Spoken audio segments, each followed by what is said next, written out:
Hi, everyone. Happy Monday. Even though it's Monday, it's not Magnificently Made Monday because Friday I was busy celebrating my second Thanksgiving because we had three. So we didn't get to have our Vented Uplift this Friday. So today we're bringing on our friend Bethany Webb. We're in a women's entrepreneur group that's bonded by breast cancer. So sit back and listen. You're going to learn so much. I'll do a full intro of her bio, but tune in. Anytime we share, we're educating another woman. And that's why every week on Vented Uplift, I'm bringing you people, CEOs, women. The more you know, the better choice you can make. And we're going to get into we're going to get some deep talk. We already started talking and I had to stop her. So everybody, welcome to this week's episode of Vented Uplift. Hold on. We're going to play our intro because I think it's cool. And we're going to bring in Bethany Webb. I'm here for you. And you can live that. I've never had an intro song. It's my little, I had somebody write it. She's the jingle. Oh my God, what's her name? She's so cute. I interviewed her. I'm like, hey, I want a jingle. I want it to be about it has to be about Vented Uplift and lifting each other. And my in the book, the chapter I just wrote in, I'm all about my call out quote is you find strength by giving strength. And I think you know that yourself. So everybody officially welcome Bethany Webb from My Guru Cancer. So let me read you her bio really quick. Okay, so Bethany is a mindset coach, stage 4 cancer thriver, and author of Guru Cancer. Bethany's mission is to find freedom with everything life brings. Her background in yoga therapy, the work of Byron Katie, has provided the perfect inner support system to meet cancer with an open mind. Her open mind, heart, and sense of humor. I just started giggling because I saw the sentence under this. She loves to say her diagnosis is the live the fuck out of life. When she's not oversharing on social media, coaching clients, or teaching classes, you can find her adventuring in the awesomeness of Colorado, which looks so beautiful. You can learn more about her. My Guru Cancer. We'll get into that. Bethany, thank you so much for coming on. Hi. Oh my gosh. Thank you for inviting me. I'm so happy to be here. Welcome. Yeah. A fellow entrepreneur, a fellow breast cancer survivor. We're going to get into all that, but tell everybody, a little bit something about yourself, who you are. Yeah. Well, first of all, I'm just happy to be here. And I always say that at the beginning of some kind of interview, but it has double meaning. It's like, I'm happy to be here with you. And, I'm excited. We just kind of jumped into this out of nowhere. It was like, oh, I like you. I like you. Let's do an interview podcast together. So I'm happy to be here, but I'm also just really happy to be here, alive in this beautiful world. And so, my name's Bethany. I think today we're going to focus a lot on my cancer journey and the beautiful lessons that I've learned from that. But my journey started in 2015, about a little over 8 years ago. And I was someone who was living a really, really healthy lifestyle. I was a yoga therapist at the time. I ate organic. I was doing, teaching classes, retreats, and I had just got certified in this mindfulness practice called the work of Byron Katie. And that's something I'll share a little bit more in detail later. But it's just this way of it's like we think of bringing your body to the gym or to the yoga studio to make it stronger, more flexible, more open. That practice is a way to do the same thing, but to the mind, and to stretch and strengthen it and open it. And I had all these cool plans with combining that mindfulness practice and then also yoga therapy. And at that time I was 33. I felt great. I felt super healthy. And then 2 months later, my diagnosis of breast cancer arrived. And so that was something that absolutely was not in my life plans. I have no family history. I didn't have symptoms other than I did find my own lump. Okay. And tell everybody exactly, because yes, I found my own lump. And here's the deal. Here was my first lesson. I started getting lumps in my late 20s, and I would take them in. Usually they would do an ultrasound, of some sort, and they determined that it was either a swollen lymph node or a cyst.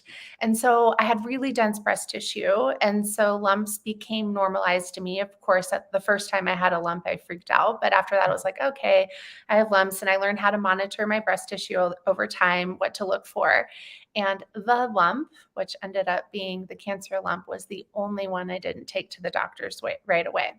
I waited a whole year later, and then I found a lump in my armpit. And that's when I was like, what happened? Why do you think you waited?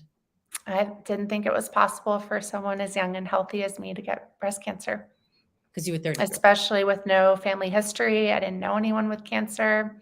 And then so far you've had a bunch tested, that it's been okay. So, so you're like, okay, it's fine. Okay. All right. So, okay. It was the one I was like, I'm too busy. Like I'm living the prime of my life. I have this cool life that's, all coming together. And and it wasn't until it was it was almost a year later to the date of when I first found the lump. It had gotten bigger, and I talked myself out of it. It was like, oh, it's probably this. It's fine. I feel good. I eat organic. I do acupuncture. It's like I was very arrogant, about my health, to be totally honest. And so, like I had a good girlfriend who was also a yoga teacher. And she had this pain in her hamstring that just would not go away. And she was dealing with it for months. And then she found out it was a stage 4 sarcoma and extremely aggressive. And so when she got diagnosed with cancer, that really lit a little fire under my butt to be like, wow, if my young, healthy friend can get it, I'm not exempt after all. And so I think her to this day, she's passed away now, and she passed away within 5 months of that diagnosis. And I think her to this day that she was the reason that I went and got things checked out.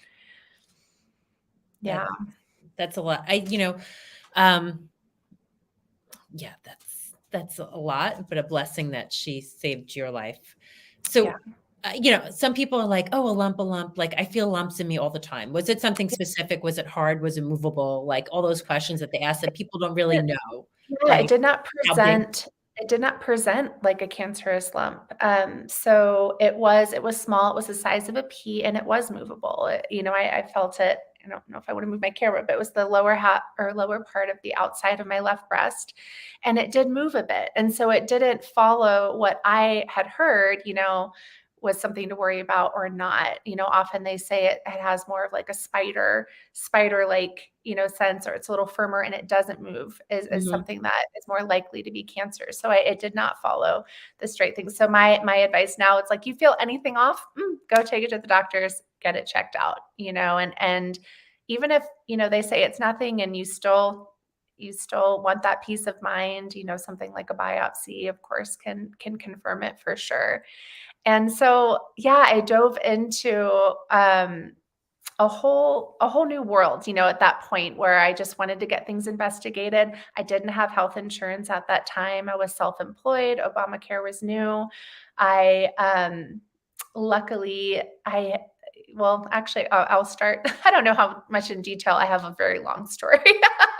How much in detail you want me to go? But I first went to details are good, because sometimes when I tell women, this is another lesson. It's like I learned lessons, so many lessons. But I went to a naturopath at first. So I tried to do thermography, and I'm not quite sure if you know what that is. But at that time, I was anti-doctor, anti-medicine. Yes, I had taken those previous lumps to a doctor, but I had done a little bit of thermography as well, and it kind of matched with what the doctor said. So I was like, okay, well, this is a cool process that doesn't have any radiation, that's healthier for you, and it supposedly detects cancer way earlier than a mammogram does. And I heard things like mammograms cause cancer. And so I went for thermography, and they looked at the breast and also the armpit area, and it showed no signs of cancer. And so I was put on some kind of homeopathic remedies and told to come back in 6 months. And as the weeks went on, the lumps started to get bigger, and I ultrasound and mammogram. And so so thankful that I did. They both showed up highly suspicious. And so then we needed to schedule a biopsy. And that is what confirmed it. So it was about, by the time I started getting worried about it, it's like after the naturopath, I was like, okay, like I need to figure I need to know now, like what is this thing? It was about a 3-week time period.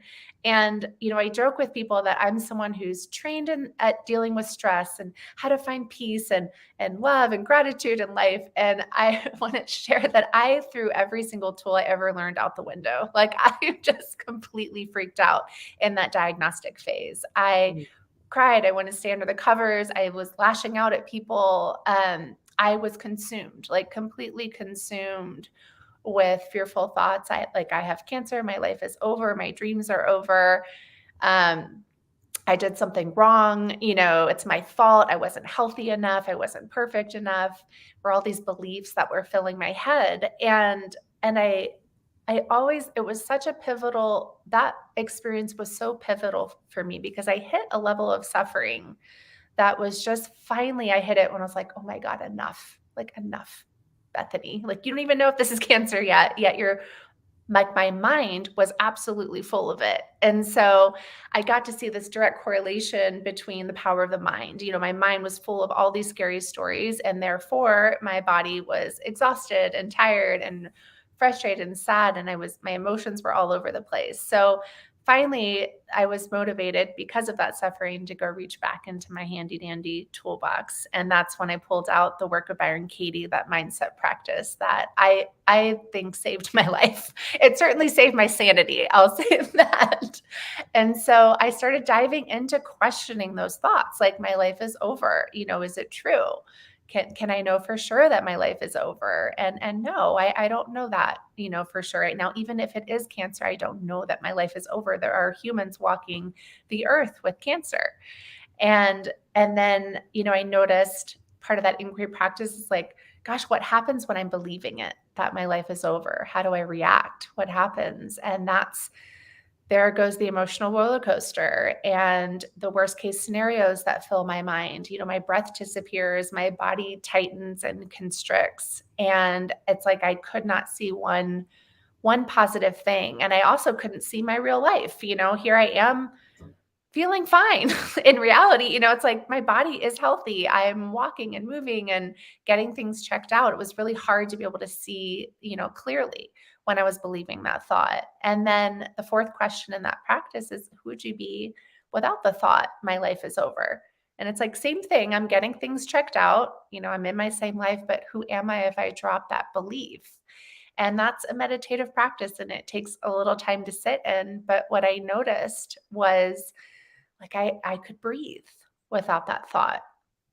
My body softened. I could see how supported I was. I was like, oh my gosh, all these doctors help, like insurance lined up, all these things were lining up to support me. I could see my partner at the time, my family, like everyone was coming together and had my back. And I felt really grateful about that. Then I saw things like the sky is blue, the clouds are out, the trees are blowing in the wind. And it was like the reality was so much kinder than what was going on in my head. So it brought me back to that present moment.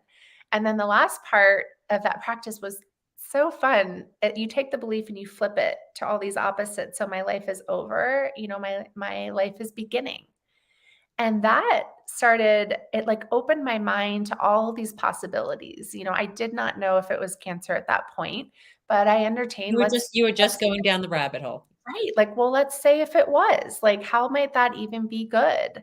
How might that serve me? How might that improve my life in some way or be a gift? And I started entertaining, like stretching my mind open to entertain some of those possibilities. And I noticed, things like, gosh, like I'm really trained. My whole background can really support me, in this. Here I am. I thought like it would be this huge invitation to really live the practices that I preach.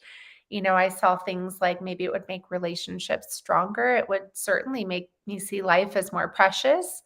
Perhaps I could take my career in a new direction. And just as right? all these things came true. And that, like, And I found that before the diagnosis. So when I went into that biopsy, my mind was, it's like it was a matter of 2 or 3 weeks. My mind completely shifted to being like right here, right now.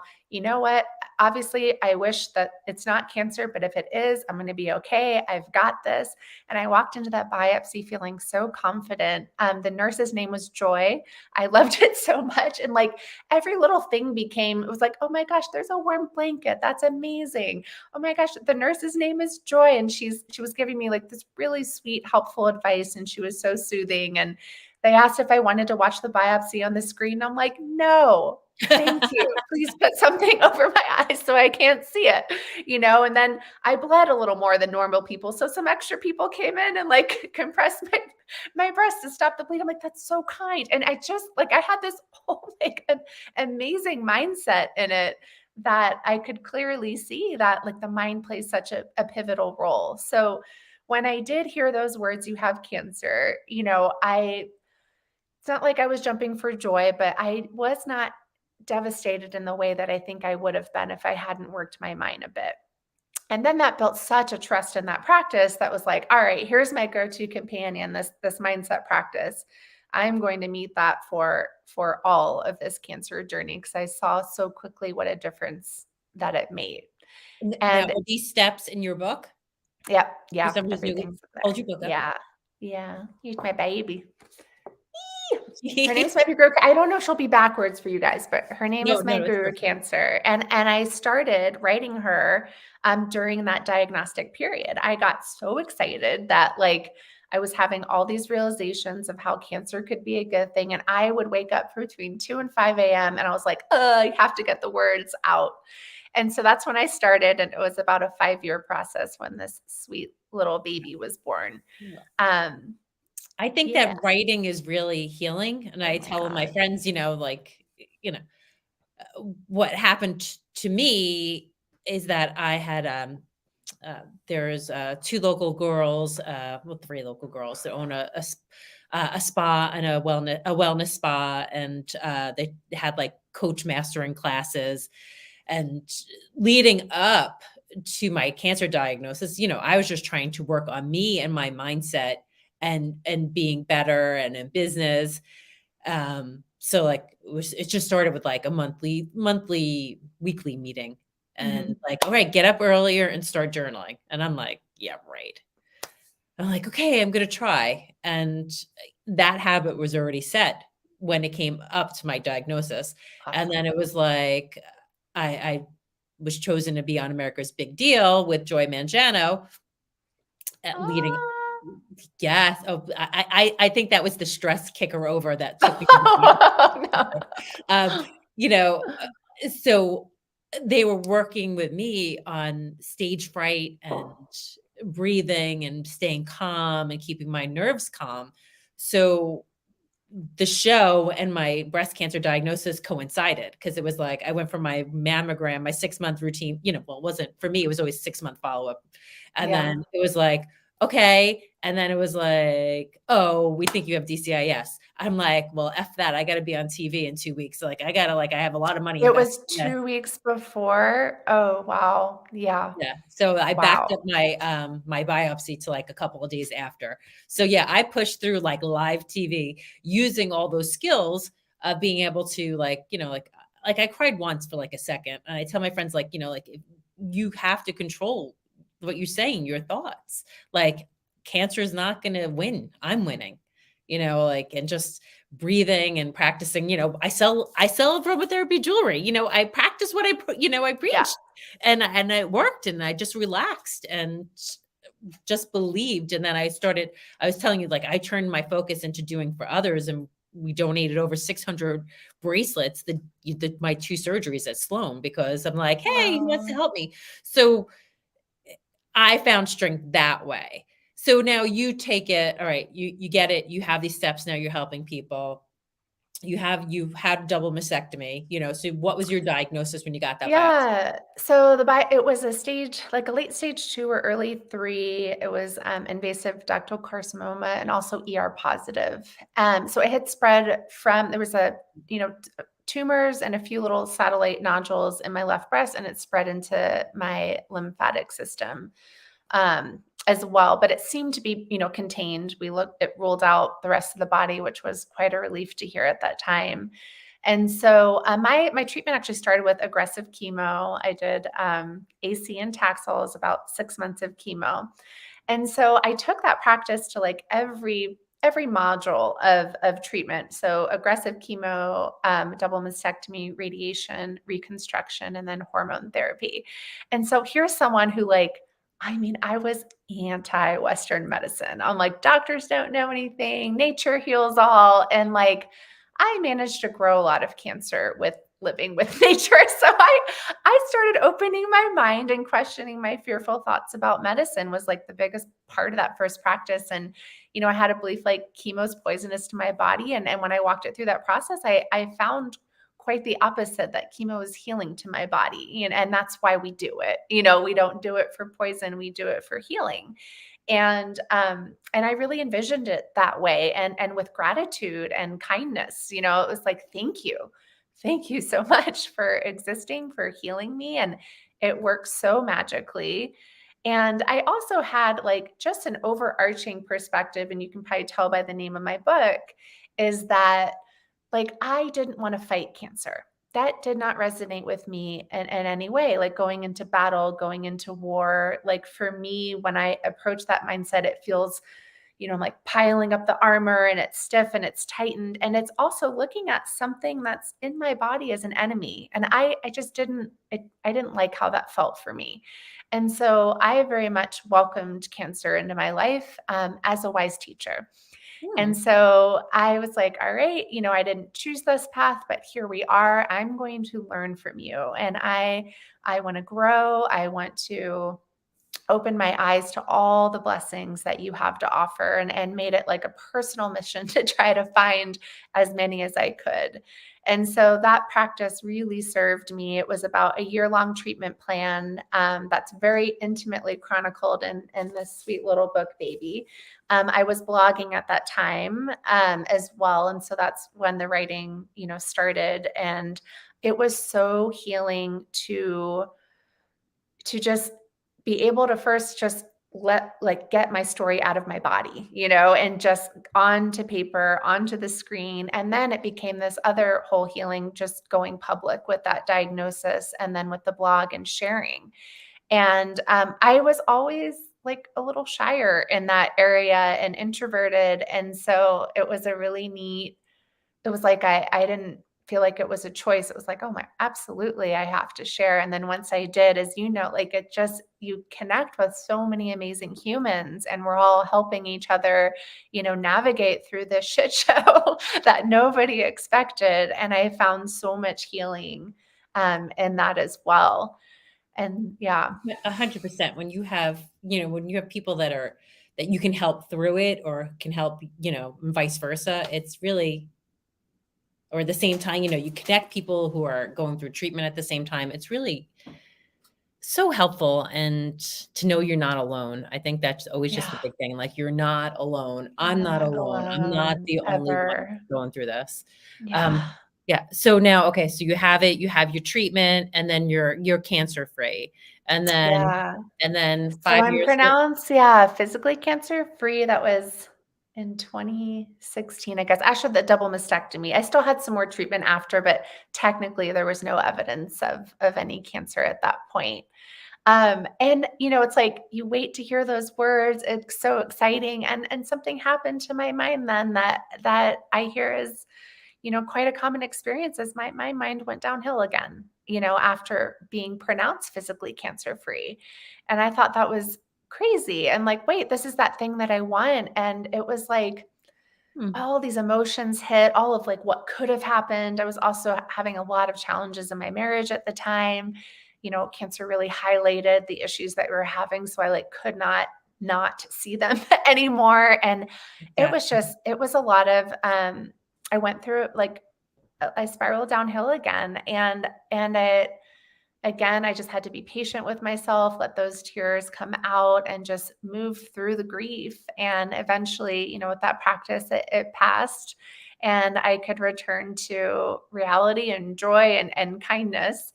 And I just like to share that part because people sometimes are surprised if they experience that as well. And I just want them to know that it's also normal. And there was also a huge, a fear of recurrence, like, well, what if it does come back?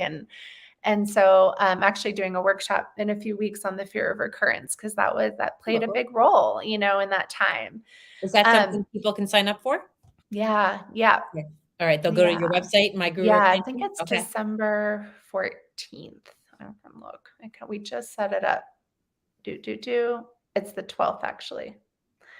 But yeah, and so when I worked through those fears, it's like, I have no proof it'll come back. Like we can't prove that. We can't know that. But I also understand, like, well, how would I change my life if it did? What would I do differently? And that led to some huge decisions. And one was leaving my marriage at the time was huge. Leaving Texas, where I had lived for almost 20 years, and moving to Colorado. I had always wanted to live like somewhere with more nature, and I had community and family there. And then it led to me publishing and birthing this baby. Like I was like, I'd get that book out right away. And so, transforming that fear into inspiration, it was like, well, let's do those things. And so I did all of them and created this amazing life in Colorado that I could not love living here more. I'm not like I'm skiing in winters, I'm hiking in the fall and the spring, we're paddleboarding lakes in the summers, and I love it here. And so I settled in, I started dating. That was a whole experience. I had all these beliefs, like, who's going to want me? I have these body parts that have changed, these scars, like cancer could come back. Like I don't know who would want me. But then I was like, well, screw it. Let's find out. Instead of living in that fear, let's just go out there and date some. And I had such a fun experience on dating apps and meeting people. Like I had a blast, and those fears turned out not to be true at all. And then I met this wonderful boy named Tim. And we went out to dinner and a date, and like just could not stop talking, had the most amazing dinner, had a million things in common. I found out later that he had Googled me and found out I had cancer before. So like he already knew it and went on the date. And I'm someone that blurts it out like right away anyways. But he actually thought it made me more interesting. And like my perspective in life was really like it was an attraction for him. And I thought that was really beautiful. And, for me, I wasn't looking for anything serious in a partnership. But I did know if I were to have a partner again, it would need to be someone who could have fun during tough times and learn to enjoy them. Because no matter what, we're all going to go through curveballs in our life. That is a guarantee. And so as life would have it, 1 month after we met, COVID hit. And the world starts falling apart and quarantining and all of that. And we ended up saying yes to hanging out still because there was that awkward, like, do you want to hang out? Do you?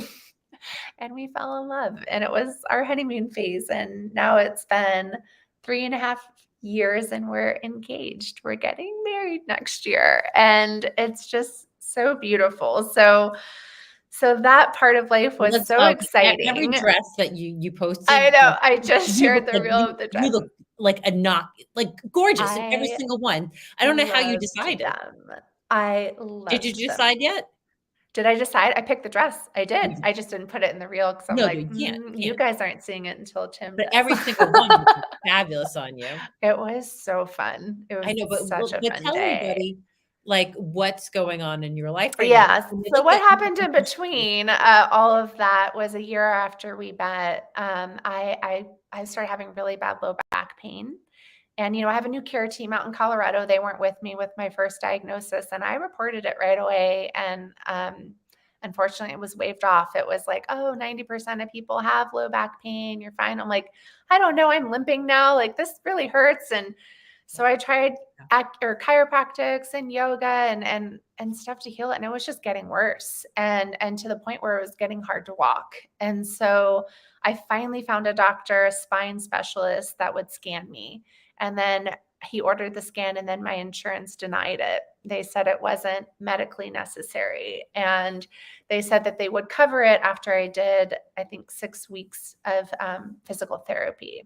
So I did it, didn't make a difference. And then I finally got approval for the MRI. I had it. And then 2 hours after the MRI, the doctor called me. And I remember I had that moment. I'm in my living room. I see my phone. It's the doctor's office. And I'm like, that's weird. Like, why is he calling?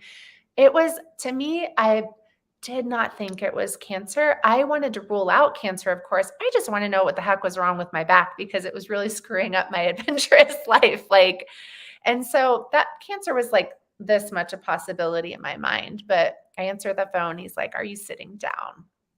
And he said, there are lesions all over your bones. You need to call your oncologist right away. It looks like cancer.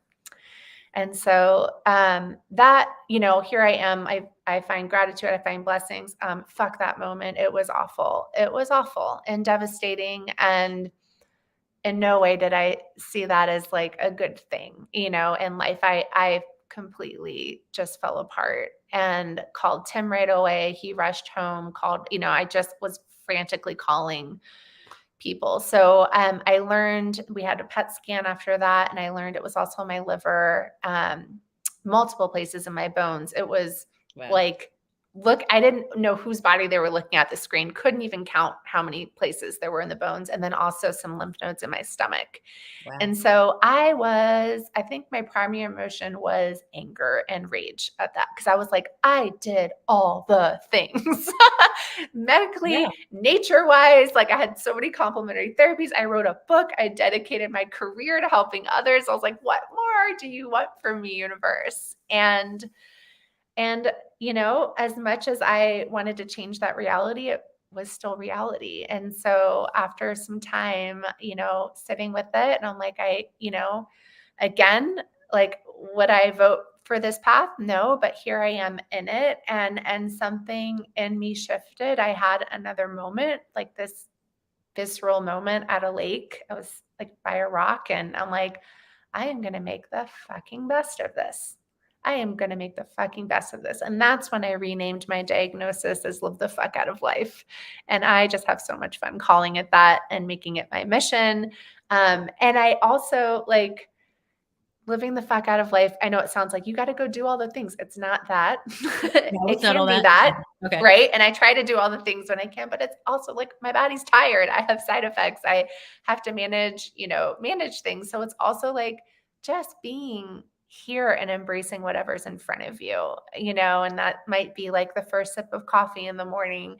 It might be just going on a walk and like seeing a bird fly by.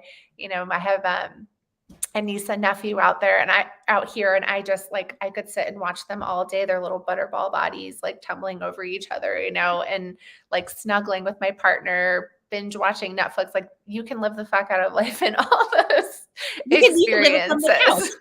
Exactly. That's exactly what I said. I'm like, living the fuck out of the couch today. So what kind of treat? So you have stage 4.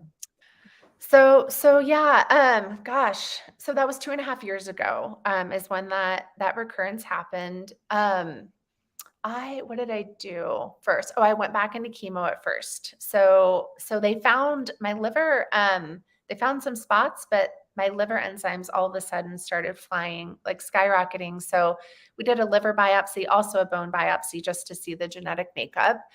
It was still the same kind of cancer. It was a little less ER positive, but still the same type.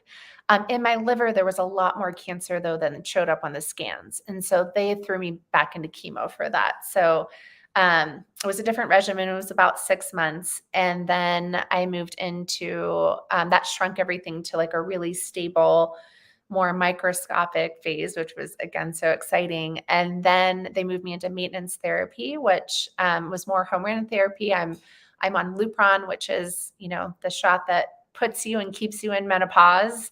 Yay, menopause. That has its own world of things.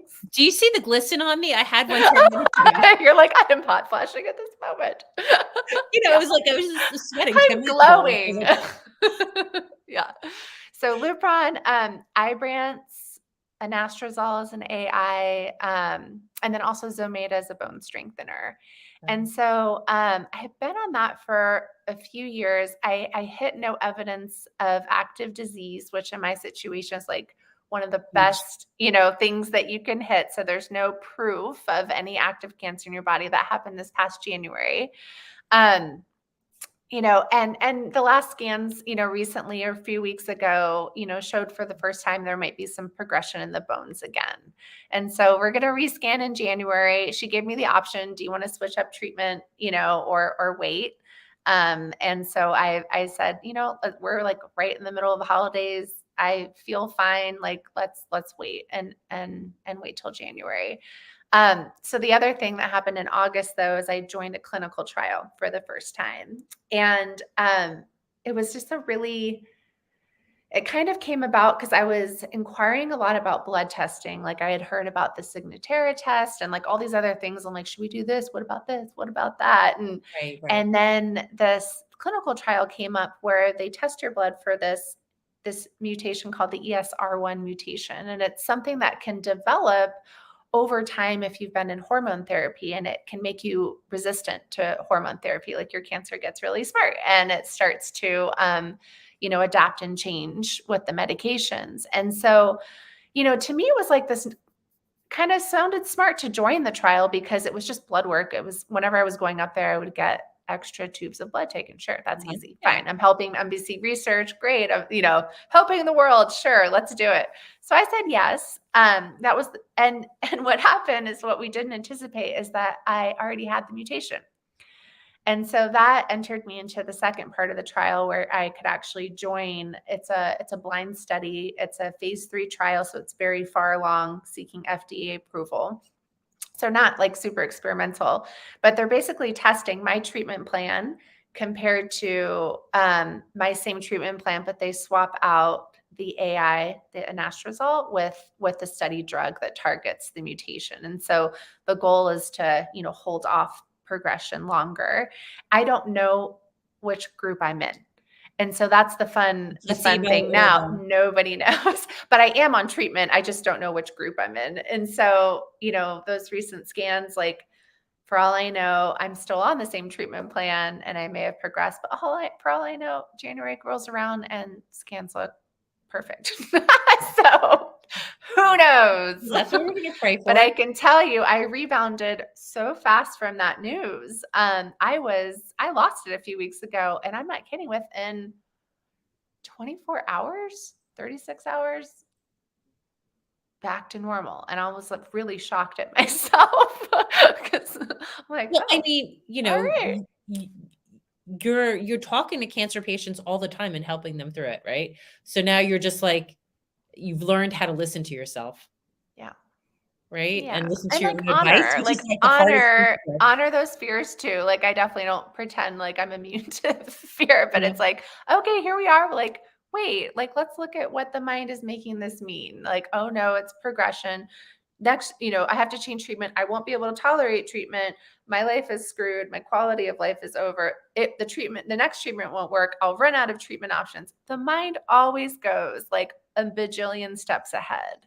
And when we do that, which is what the mind does, we really we're not here. We're not in our real life. And so when I stay in my real life, it's just so much easier.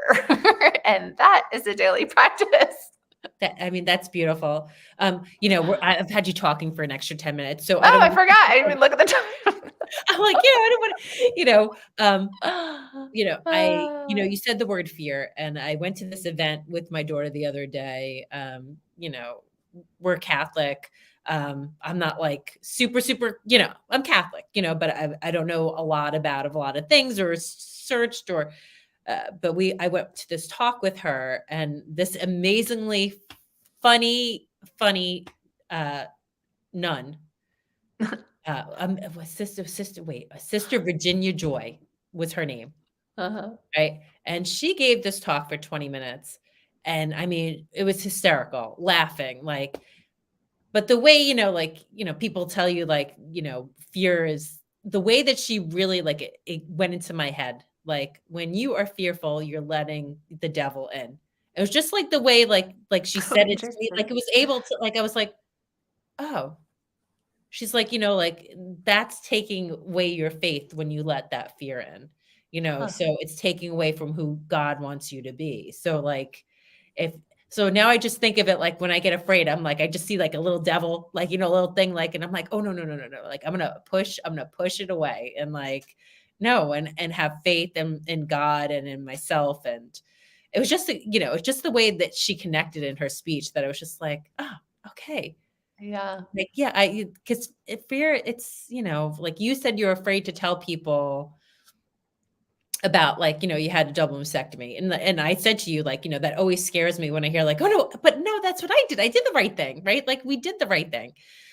But uh, instead of thinking that, sometimes I think it's like because somebody has to hear it, right? I met these. Yeah, and that fear of it, not because I had a double mastectomy, it was, a fear of because people who have, I'm sure you can relate, having an earlier stage cancer, being pronounced cancer free, you have a fear of, you don't want it to come back, obviously.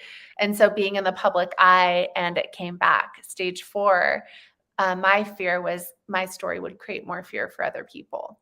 And that was like just the last thing that I've ever wanted to do. And so I always want to tell people like, hey, like I'm a rare bird. My story is not your story. It's not, that does not mean your cancer is coming back. But I also, to look at, yeah, like that did happen, but it also, like, I love my life. I have a beautiful, amazing life with the nightmare, of stage 4 cancer. I don't experience it as a nightmare. And so that is where I'm like, okay, even if that worst case scenario happens, like No, we have but it's, options. You can still find happiness. Like yes. you can still find a good And I life. think And sometimes it, so, like, but when you hear those things and then you have that little voice in your head, like, maybe yeah, somebody wouldn't listen to their back hurt. That maybe they would just keep, oh, my back just always hurts. And that's the way I'm going to accept it because I had treatment. And you know yeah, what? So, so you put that in so that somebody can go check that out. And that's really good. absolutely. And advocate if they don't scan Oh, you. yeah. They stop scan. I don't know how you are, but they stopped scanning me completely after I was in remission. Completely. I didn't Completely. have a scan for 5 years. I just had some blood work, which my blood work was normal at that time. So I always tell people like demand an annual scan. Pay for it out of pocket if you have to. That's what I would have I done just for had peace a of conversation. mind. So at my checkup, you know, because like you, I met these two women, we got into the conversation and she's like, "Oh no, I get scanned every year. That's how they found my cancer when her cancer came back. She had double mastectomy." She's like, and then the two of us who had double mastectomies and only get a blood test and never get scanned, we looked at her and went, "What do you mean you get scanned every year? Wait, were Yep. you supposed to get scanned every year?" So, and then I asked my doctor and she's like, "Listen, if we scan you, we're finding something." That was her, like her, and Yeah. yeah, I'm like, I know I have a growth in my bone marrow, like I know, like I have something here, I have something here, I go for so, but you're right, we should put our foot But down. the earlier you catch something, the easier it is to treat. And so I wish I had advocated for a scan every year. I think my first oncologist, and again, this was 8 years ago, but I remember her telling me, because I asked for a scan after treatment, like they weren't even going to give me, they're like, "You're cancer free." I'm like, "How do you know? Can we do one more scan?" Like, can we have a baseline Bethany's cancer free body scan? So I did advocate for that. We got it.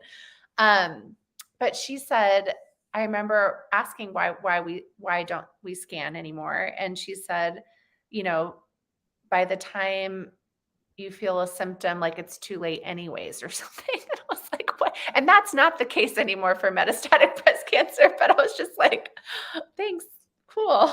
Oh, okay. So that's a lesson. Everybody, okay, we're all going to advocate for ourselves. And when I go back, we're going to make sure that I get one next year. So Bethany, I'm going to stop talking. So thank Yay. you so much for sharing your Thank story. you. So tell everybody where they can find you. Yeah, so you can find me. I'm all over Instagram, Facebook, TikTok. It's at My Guru Cancer. My website is mygurucancer.com. And yeah, I work with people one-on-one for mindset coaching. And of course, yes, in health adventures, but also in any kind of stress in life. And then also teach some online class series as well that are targeted around the theme of finding freedom with pain and illness, and also focusing on self-love and self-care, because those have been some very pivotal lessons in my cancer journey and life journey as well. Yeah. And you're definitely she's definitely worth a follow, of course, because she's amazing. But you're inspiring and reminding us all to just keep living life to the fullest, because, nobody knows what Yeah, tomorrow brings. It doesn't matter. nobody knows. We don't know what's going to happen when we walk out the door, and a reminder to live like it's our last is always, Yeah. whether it's from Live the the couch, fuck out of life, whether no it's on matter the couch. what. Till my last breath. All right, Thank everybody, you. have a great night. Yeah. Oh, there's still a sale on if anybody wants to buy a bracelet. And tomorrow I'll put up a link. We are donating to the Hopkins. Hopkins. Yeah. Why am I having like a stroke? Hopkins? No, wait. What's the name? John Hopkins? No. Hold on. Oh my God. Really? One day my brain. Hackensack, the Hackensack Cancer Society. So on the 18th, I'm going to be bringing a bunch of bracelets. So tomorrow I'll put up a link if you want to sponsor an extra one. Hoping to give out like 100 bracelets to the cancer patients there. So You're awesome. you're awesome. So everybody have a great night. Go follow Bethany. Bethany, hold on one second, and share this and share the word and share the knowledge. And if you feel something, see something, don't think something's right, be an advocate for yourself. It's important. All right. Good night, everybody.